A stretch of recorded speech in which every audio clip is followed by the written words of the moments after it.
This episode is sponsored by Assault Fitness. Assault has been a part of Power Monkey Camp for a long time. We've incorporated the runners, bikes, and rowers in our endurance sessions, as well as the competitions that we have at camp and our nightly workouts. Check out the full lineup of machines at assaultfitness.com. Welcome to the Power Monkey Podcast, where we chat with the best in the world about what they do. I'm your host, Dave Durante, and this week I have two guest hosts, Mr. Mike Service and, of course, Jordan Samuel, both helping me out talking about another skill-specific podcast. I know we've talked about this one before, but we dive a little bit deeper into what we've been seeing in the competitive world, talking about strict wall-facing handstand push-ups. Why do they have value? Why are people getting frustrated with seeing this become a little bit more prevalent in their workouts, in their training, in their competitions? How can we tackle this? What is the value around this skill? I, of course, love talking about handstands. I love talking about strict handstand work, and I think this is going to be a great podcast for everyone to understand what that value actually is and how they can start tackling it no matter what your starting point is. Enjoy.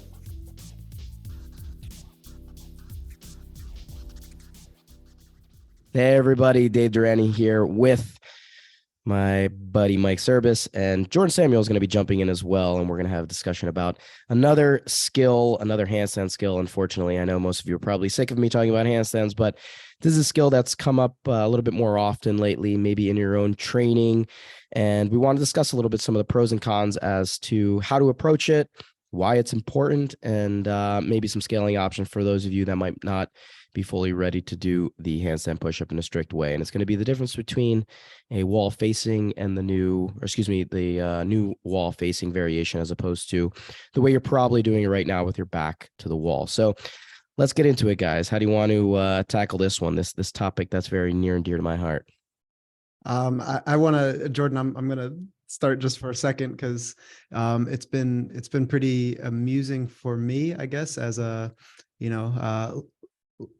lifetime fitness member of Team Power Monkey. So I've been exposed to a lot of the nuances, especially that Dave teaches from like day one. And I think originally when we started to see more strict handstand push-ups in, everybody just thought this was like the dumbest thing to do. Like, why would we do it strict when we're kipping? And then Dave, you were always kind of teaching everybody, whether it was bar work or handstands or anything, that, there's a spectrum of basically virtuosity in movements, and a kipping handstand push-up is something that you've always told people when we're teaching and coaching, like, this is a very, very low level on the skill spectrum of where we eventually want to get you. So I'm actually excited to hear a little bit more of you, maybe candidly with us about some things, and then plug in my 2 cents from what I'm hearing from the everyday community for some of the dissenters to wall-facing handstand push-ups. Before you go any further, Mike, that's actually an interesting point. You mentioned the spectrum of the handstand push-up. Dave, where do you view the chest-to-wall handstand push-up on that spectrum? And to give people a touchstone, where would you put the back to wall handstand push-up in that spectrum? And maybe what's the top end and then the low end? Sure. So I bring this up normally when we're teaching our courses too, but you want to be thinking about all of these skills, working towards, you've probably heard me, if you're a listener of the podcast, you've definitely heard me talk about this idea of working towards the highest level version of movements. It's the way that we approach kind of our teaching techniques, not training towards a particular standard or just one particular movement. We want to make sure that it has value to the next iteration of the movement. So along the spectrum of handstand push-up, going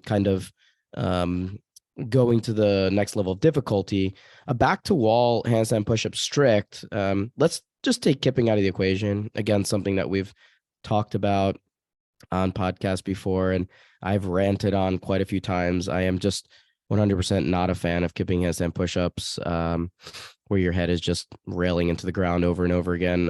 We don't need to go over it again. Let's for today's topic, let's imagine that skill does not exist. Okay. Strict is what we want to be thinking about here. Back to wall, if we're thinking about strict variations, back to wall is basically the most simplified, fully inverted variation. So it's basically level 1 when you're fully inverted. There are more simplified variations where you're not fully inverted, such as maybe feet on a box or at you're in an angle, a downward dog or a pike variation, working towards a fully inverted.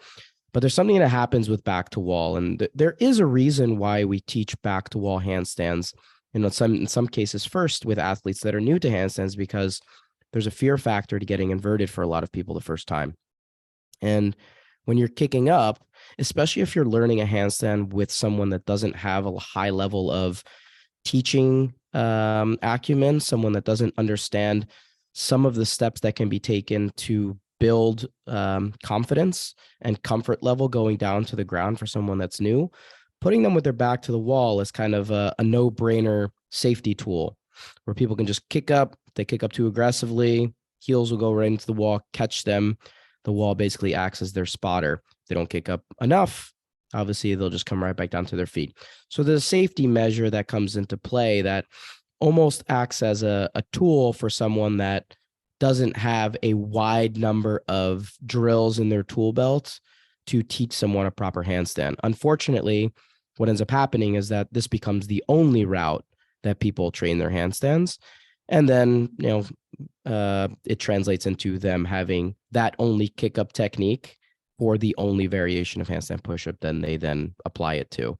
So it's a little bit limiting because of, in my mind, some of the understanding of the coaching piece of it, where we need to be able to understand, again, the highest level variation. I think from there, an angle variation up against the wall is what we want to be working at next. And I think this is a really important piece to this. Stomach to wall is critical for handstand development. And I want everyone to be thinking about doing this more. No matter what your skill level is, you can be working on stomach to wall facing handstand variations. The one little caveat is it doesn't have to be fully inverted. You do not have to get your hands all the way to the wall. That's where it becomes scary. That's where it becomes potentially dangerous, is coming out of it for someone that's new. There's no stepping out of it like you do back to wall. It turns into this, crash down, bag of bricks, slug down the wall, something that can become very dangerous. So people stay away from it because, it's an all or nothing thought process. Either I can get fully inverted or I can't. And that's really not the case. Starting at an angle, you allow yourself to start building some comfort, understanding this, basically a wall walk, taking one small step at a time. But that whole spectrum of angles that happens from when you're laying prone down on the ground to when you're fully inverted, there are some critical pieces in that building process that everyone should become more and more comfortable with, one little inch at a time. Maybe it's a 6-inch process. Maybe it's a foot at a time, where you slowly get your hands closer and closer to the wall. But it needs to be a process where you slowly start to build that comfort level, as opposed to just saying I can do a wall walk or I can't, and not understanding that there's kind of a process to it. So back to wall, fully inverted is kind of level 1 for a strict fully inverted variation.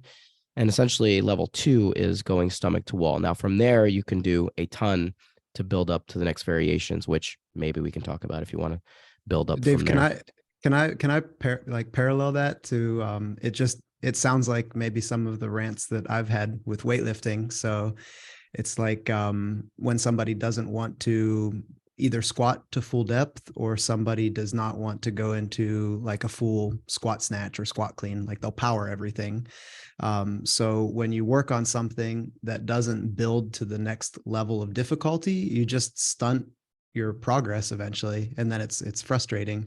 So I think, like, we tossed the kipping handstand push-up out, so I won't bring it back in too much, but like everybody that was always doing kipping, they're like, yeah, but that's enough, I can do all the workouts that I need to, until you can't do it. So like somebody that is always squatting just to that standard or something, then when it comes time to want to have a new PR snatch or a new PR clean, they're put into a different position that needed to be built in another exercise that wasn't built. And all of a sudden, an athlete, their growth is stunted in that sense. So it's nice to see CrossFit bring about some new standards and some new movements within a spectrum of teaching that we're familiar with within our group. So it's easy to keep preaching the same things from my side, even on weightlifting, and now even have more comparison on the gymnastics side when I'm trying to find parallels with athletes. I like the fact that you said, Dave, and also Mike, when you paralleled this, that like chest to wall handstand push-ups aren't necessarily better or worse than back to wall handstand. They both have their place, and it's part of growing process in the your maturation of an athlete. But since Mike, you mentioned CrossFit and competition, um, and we're seeing the chest to wall show up more in competition, is there something that you like especially about seeing the chest to wall variation in competition versus the back to wall handstand push-up? Yeah, 1,000%. And we mentioned this months back when we had Boz on the podcast, and I was praising him for putting it into the games for the first time because it's something that I hoped we would see. And it has to do with what we talked about already. This idea of building towards the highest level version of the movement.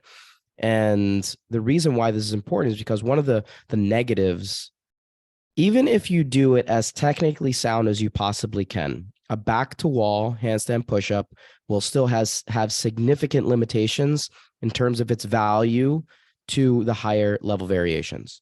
And the reason why is because positionally, it doesn't allow you to understand the angle that needs to be created when you're doing freestanding, deficit, higher level handstand push-ups that require a balance component.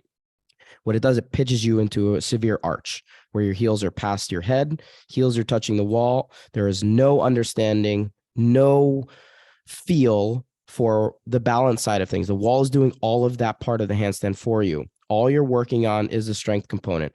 Are my shoulders doing the work? And if you're doing it technically sound in terms of a good tripod position, maybe your triceps are working. Great. Those are the two muscle groups we really want to be focusing on with your handstand push-ups.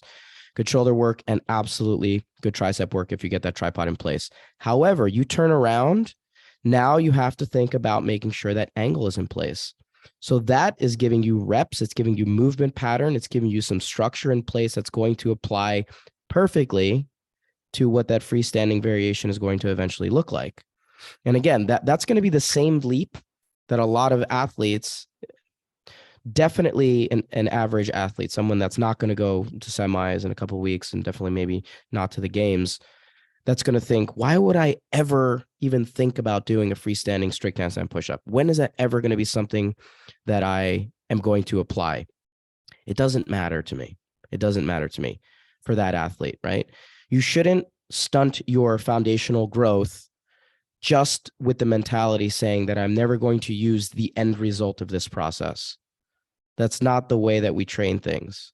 We want to understand that there's value with every stepping stone along that path. Because one, you may surprise yourself. You may surprise yourself along the process by setting your foundation around some better technique, and you'll expose yourself to things that maybe you didn't think were possible because you have a better technique. And maybe you're doing things movement-wise that allow for some more efficient movement to be put in place. And, oh, you know what? My body feels better. I feel like I can engage a little bit more than I did otherwise. So you may surprise yourself, but that end goal is not my real priority. On the athletic side, on the competitive side, what if, just throwing it out there, you see a strict freestanding handstand push-up one day? It's going to happen. It's going to happen. I guarantee you. It's just inevitable. Athletes are getting too strong. The challenges are continuously increasing. It's going to happen at some point. There's going to be some listeners laughing at the thought of that. I mean, we saw a couple of years ago, we had freestanding kipping for the first time. It was a bit of a shit show for a lot of athletes. There were some that have gymnastics backgrounds that were able to pull it off. It's a lot of shit show for people who have never done a good tripod position. They've never done a single session work of headstand work to understand how to find a balance point and how to engage their triceps to be able to find stability within that position. But I guarantee you, Boz is already thinking about how can I upgrade from what I did in 2022? It's going to happen. So stomach to wall is about building movement pattern and about building this idea of what the angle should be like as you descend under control into the headstand position in an eventual freestanding. And we didn't talk about it yet, but the freestanding is not the end result. That is not the highest tier of this. You go from freestanding, you go into a deficit freestanding. The games, they did a deficit on the ballistic block, which I appreciated, but deficit freestanding, whether that's on blocks or in parallettes. And eventually, again, this is way down the road.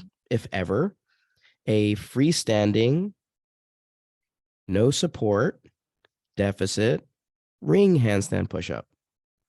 Is that going to happen? I don't see it in the foreseeable future, right? It's one of those things that's incredibly challenging to do.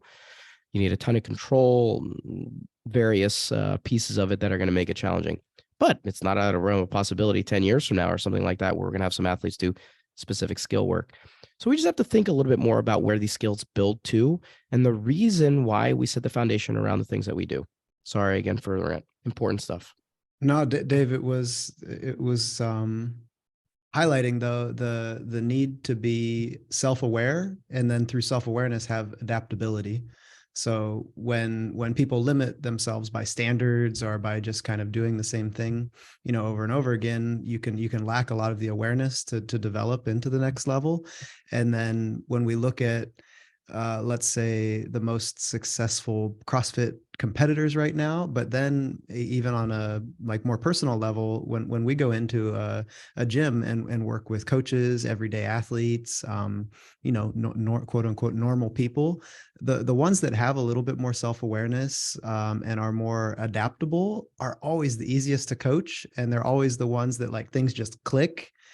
Or they know, okay, if I do this long enough, it's going to click because it makes sense. So I think for us as educators and coaches and the other coaches out there, to be able to understand what the potential full spectrum of a skill is so important, because then not only can you identify and put athletes where they belong within that spectrum, but let them know where the end goals are, because we don't want to limit anybody's perspective either. Like, again, there's people that can power snatch more than they can squat snatch.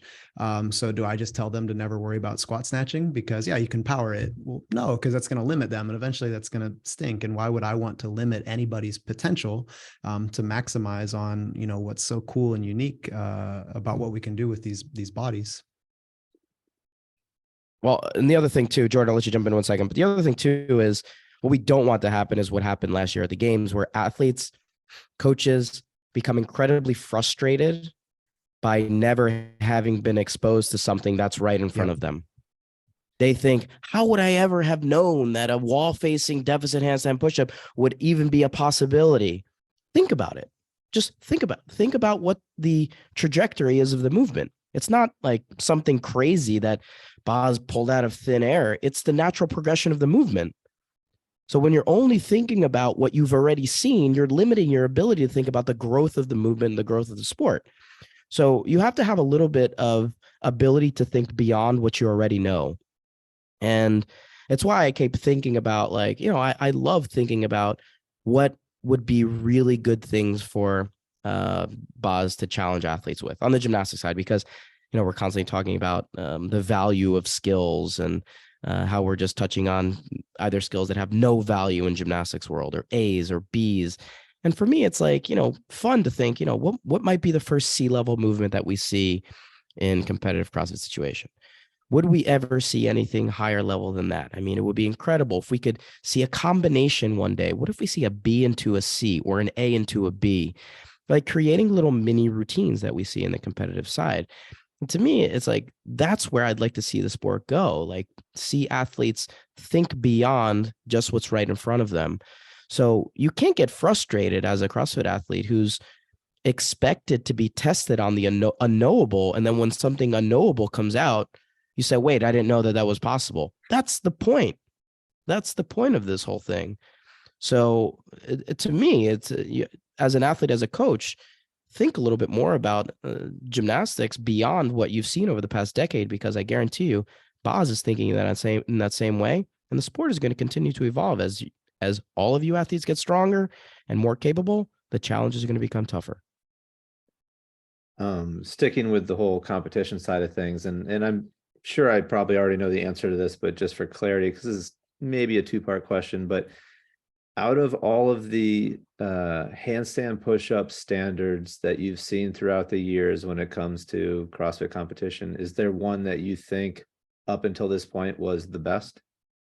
This year's 2022 games, Boz wall facing, ballistic block, head traveling having to travel forward. So, and it has to do purely with the positional component. It forced athletes to do a couple of things I've hated for years. I just think, again, it's for a few reasons, like having your hands go out so wide, an allowable width that basically has your head 3 inches off the floor, is no longer testing a true handstand push-up. It's just basically how wide are my shoulders, how long are my limbs. There's no real understanding at all of technique with that movement.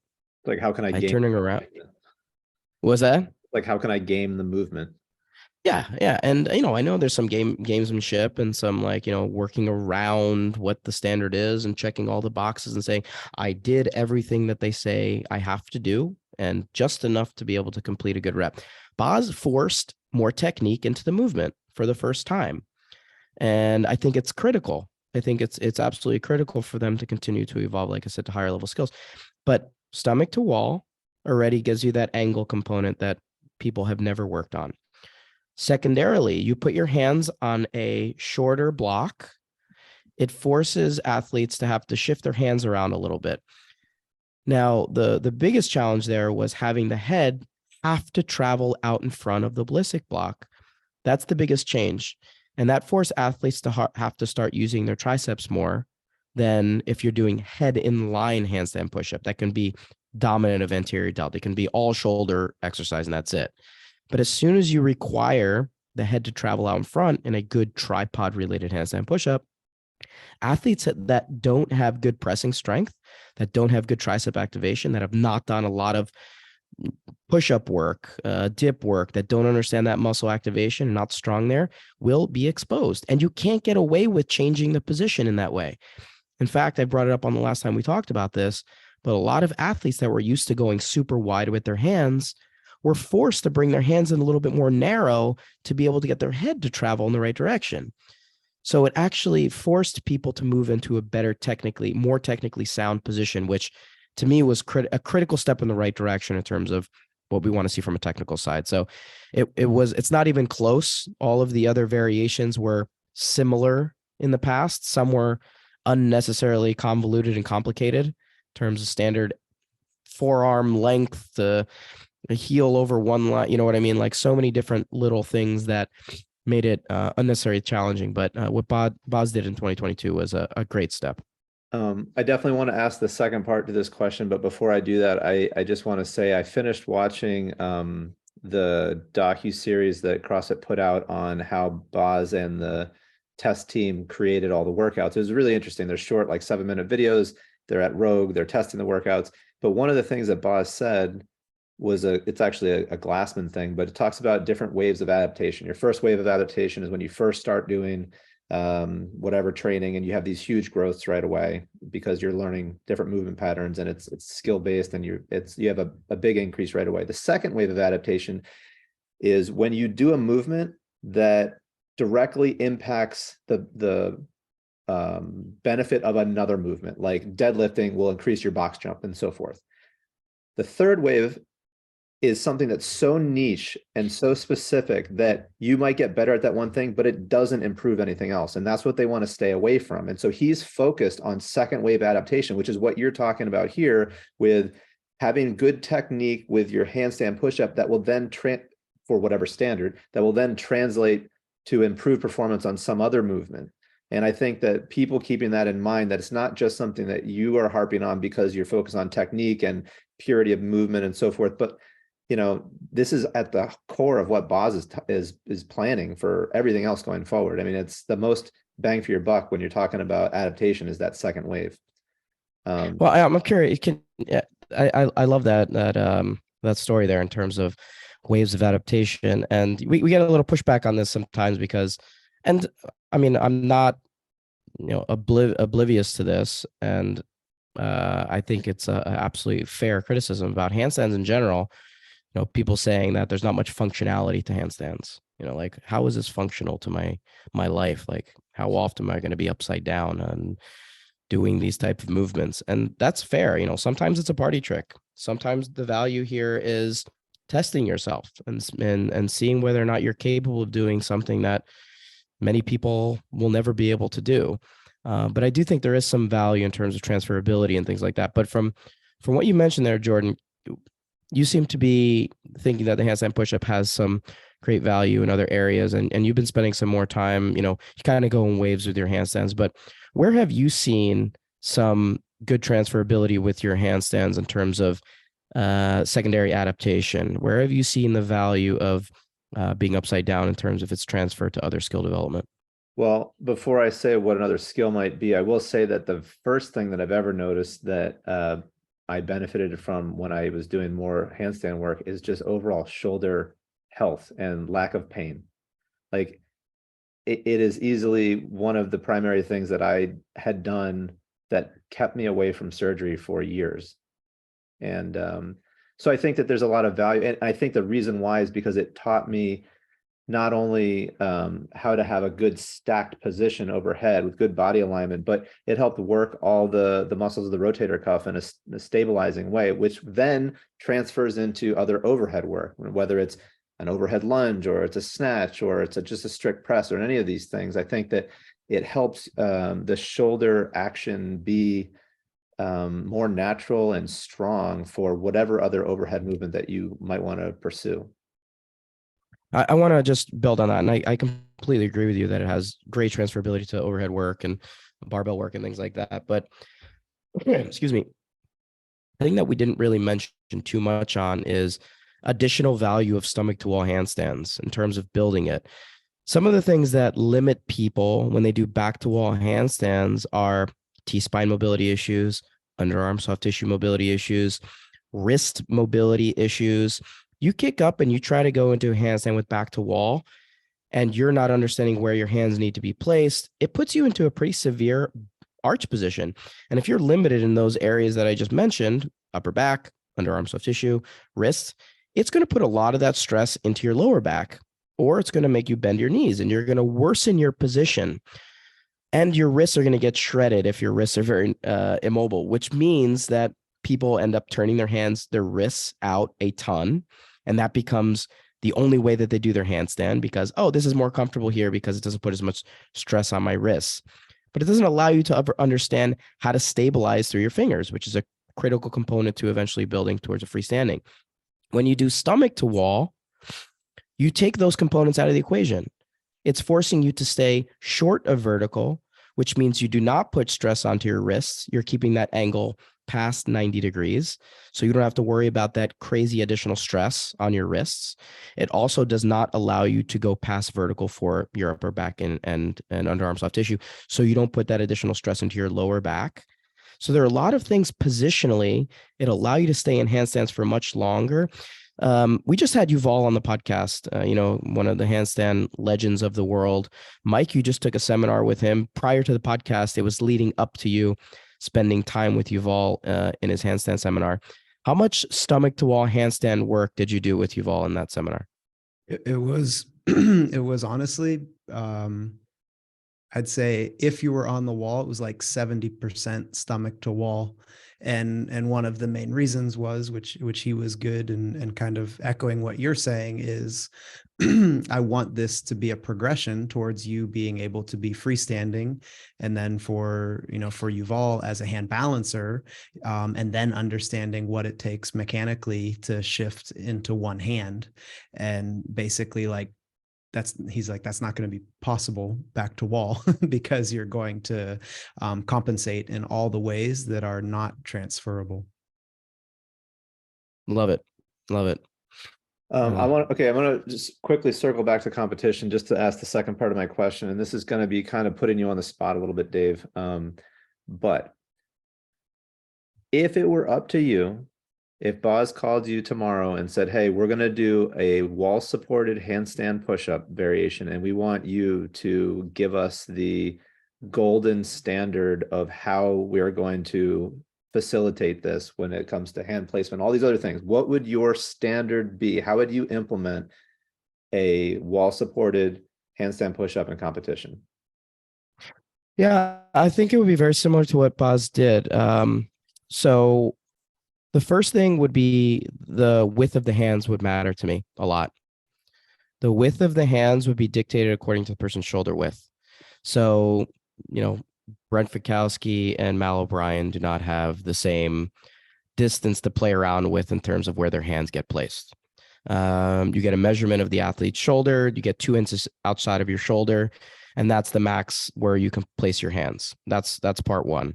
So everything becomes a little bit more standardized around the size of the athlete.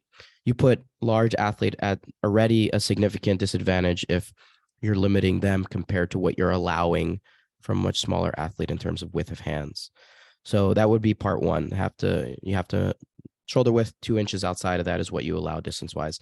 Is that possible in open? No, probably not. Like, you're not going to be able to do that for every athlete. When you say 2 inches outside, you mean like the way they normally do it? Any part of your hand can touch that, or your hand has to be inside of that, or like what's the hand position in regard to that distance?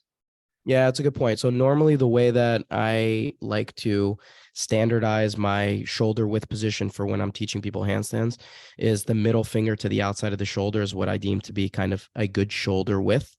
So I would measure kind of back of the shoulders across the back, put that down. You're allowed to put your middle finger maximum 2 inches outside of that. Middle finger maximum outside of that. That's what I would think to be like, that's where they would have to keep the middle finger on that line. They can't go over it. Okay. Make sense? Yep. It would absolutely have to be stomach to wall, just like he did, not back to wall.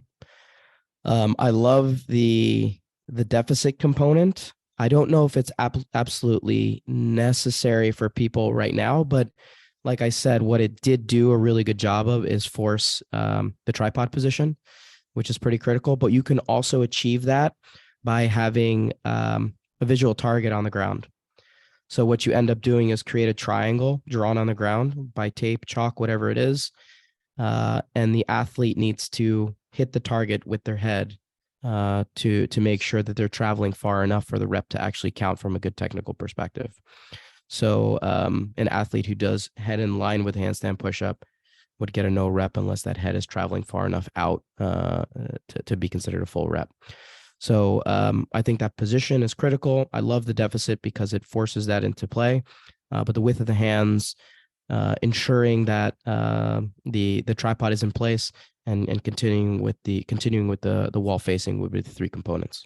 So 2 follow-ups to that. One, would the distance the head has to travel forward be the same distance as the width of the shoulders? Yes. Okay. And the entry and exit of the movement, would that have to be a wall walk, or can you kick up from the side, or do you care? Well, it depends. If there's a block, like, I don't know if anybody remembers watching this event. If there's a block there or some kind of height for the athletes to have a step of some kind, kicking up into it is going to be really challenging for a lot of people. Like, that's not easy to do. A cartwheel into it when the ground is flat is going to be doable for a lot of athletes with gymnastics backgrounds. But for non-gymnasts, that's really challenging to do on its own, let alone do it with a step in the way. So I would say doing a wall walk in the situation where you have a step is probably going to be the only route to getting into place. But I think if you're in a situation where it's flat, any way getting up, as long as you're fully set, showing the position for a full second before you start the descent, I don't really care how you get into it. And just to clarify, the distance of the head is not the positioning of the fingers, like the 2 inches outside. It's just the distance of the shoulder width.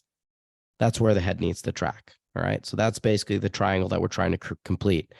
The distance of the shoulders, same distance to the point where the head needs to be touching on the ground, which for most people is going to be much, much further than they're used to doing. Even for athletes that are used to doing tripod position on their headstand push-up, it's normally a much more shallow tripod than what is deemed to be correct. And the way you test that out is try to do a freestanding headstand. Can you do a headstand in that more narrow triangle? You're going to tip over. You're going to tip over. Unless that tripod is equidistant, you have equal distance between all 3 points. That's where you're going to be most stable. You're going to tip over. So a good test to see if you're in a good position is just trying a headstand. If it's new for you, have a spotter or do it with your, back stomach to the wall.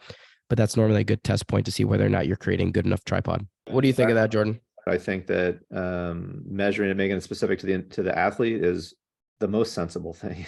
I mean, it's crazy to watch, like you were saying, somebody who is a third of the size of another person having the same distance to move around with their hands. It drives me crazy. But yeah, no, I think it's easily implementable too. I don't think it's I do overly too. convoluted or anything along those lines. Yeah, and I think Yeah. the more specific the skill within a workout, the not more complex, but more precise you would like the standards to be. It just it allows for more, more fairness. It's easier to digest, I think, when you're watching too, if it's like pretty obvious and then described, and then you're going to have less people complaining at the end of the day. Like they can complain, but it was like as equitable as possible for everybody to, have a fair go at things. Yeah, and people are complaining right now with, as we mentioned, with the new chest to wall handstand push-up. But regarding your standard, the only thing that I think I personally, and you didn't say this was having to be part of it, but like having to do the wall walk into the handstand push-up, especially when you're going for high reps and you've got to like do small sets. Like let's say you're an athlete that can only do singles or doubles at some point. If you've got to add a wall walk in front of that every time, you might not even be able to do that single. So being able to kick up from the side or have some way to get into it that isn't quite so fatiguing is I think a good thing. But again, we're more or less talking about games level competitors, and this probably isn't an issue for them at that point. No, I don't know if I made myself clear there, but I don't think you need to do wall walk. Yeah. Only in situations where a cartwheel into it is potentially not possible if you have a step or things like that. So the movement should start when the person is in position to initiate the actual handstand push-up. I don't think it's necessary to overly fatigue the person prior to seeing whether or not they can do a high level skill. You know what I mean? Like we're not trying to see them do that. I'd like to see them move with quality. This is something we talked a little bit about with Annie when we had Annie Sakamoto on a couple of weeks ago when we were talking about press to handstands. And we were talking about a standard around a press to handstand. What might be something you can apply to a competitive situation with a press to handstand, because that's really challenging. We talked about the 1,000 presses that I did, and it looked like I jumped a little bit. I really didn't feel like I was jumping, and so there's some standards there that are challenging to implement when an athlete's thinking they're doing it a particular way, and judges maybe see it a different way. But there may be ways to tweak things so that an athlete can show off a higher level skill and really understand what the standard is supposed to be. And talking about complaining a little bit, complaining is going to be inevitable, especially with challenging things, right? Athletes it's just part of the process of learning, like, oh God, how are we going to have to do this now? And then you figure it out. And this happens in gymnastics world too. They change the rules every 4 years. They change the rules. They make things more challenging. They push the athletes in new ways. And then athletes figure it out. And we become more adapted to what those changes are. We went from 6 skills that we had to have scored in our code of points to 10 in 1 year.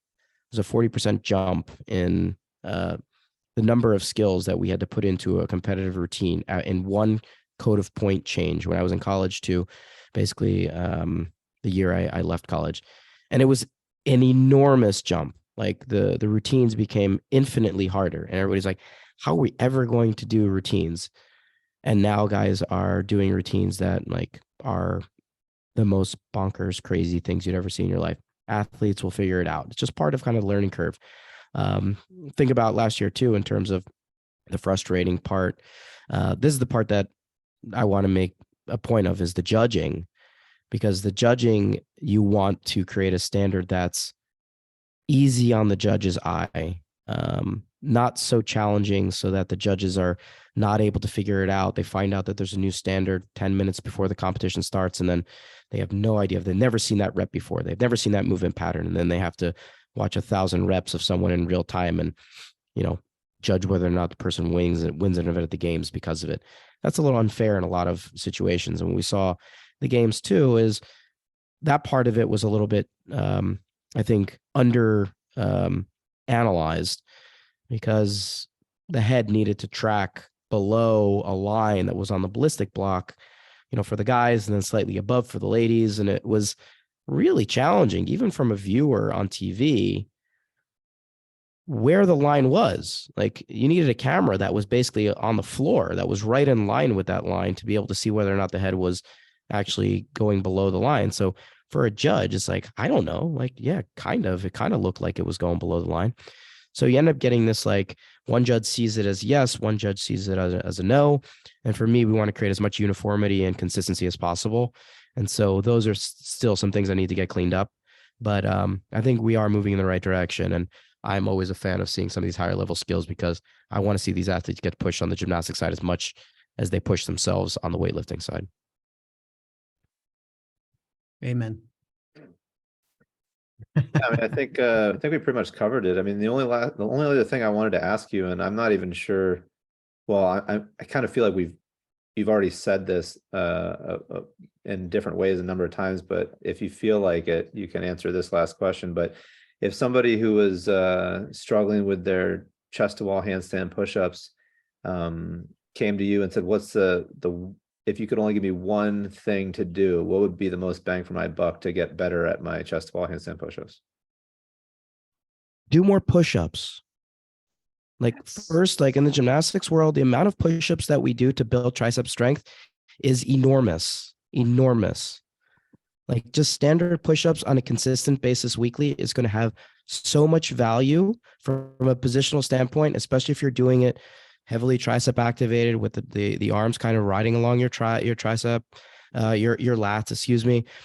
That movement pattern is going to be incredibly valuable for what we want to be seeing up in the inverted position.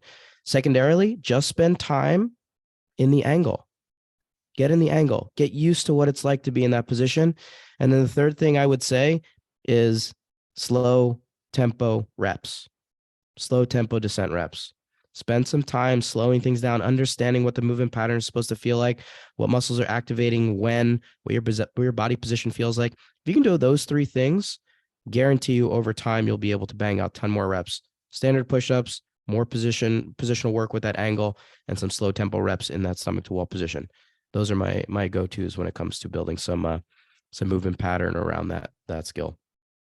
Sounds a lot like that's what like, Mike would prescribe you for squatting, but I was just thinking, Dave's like my grandma. I'd go and ask her for $10 and she'd give me 20. Like, you asked him for one thing, he just gave 3. It was the greatest.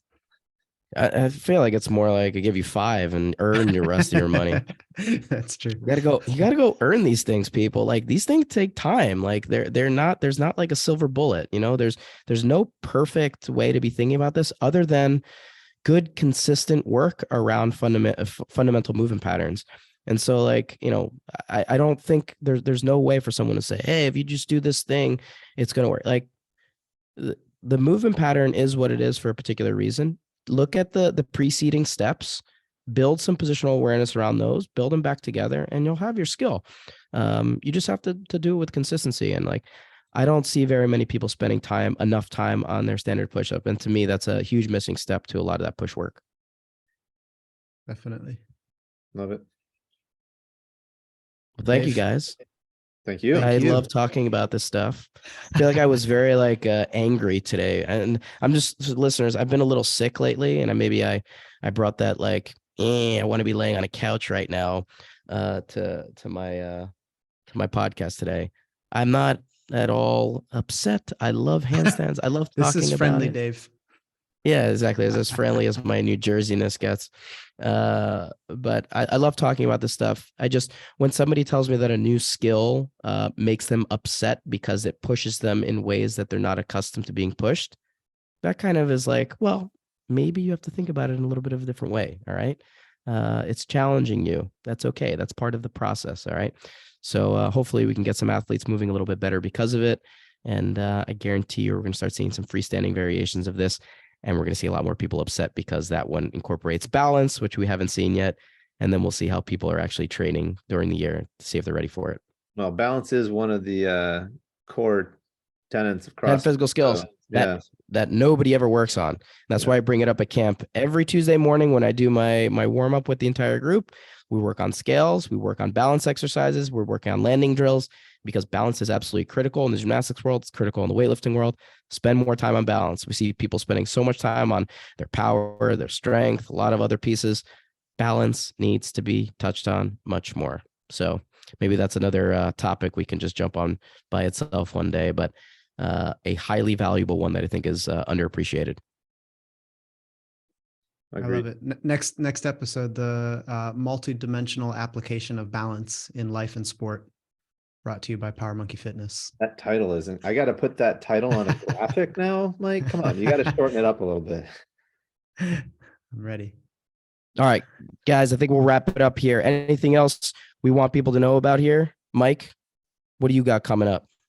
Oh, I mean, everybody should be aware that, of course, this is year 10 for Power Monkey Camp. So depending on when you're listening to this episode, if you're listening to it, it has to be at least before Camp 20, which will be coming this fall. We'll be super excited if you guys could join in. We are fast filling. So if you want a spot, you better hop in.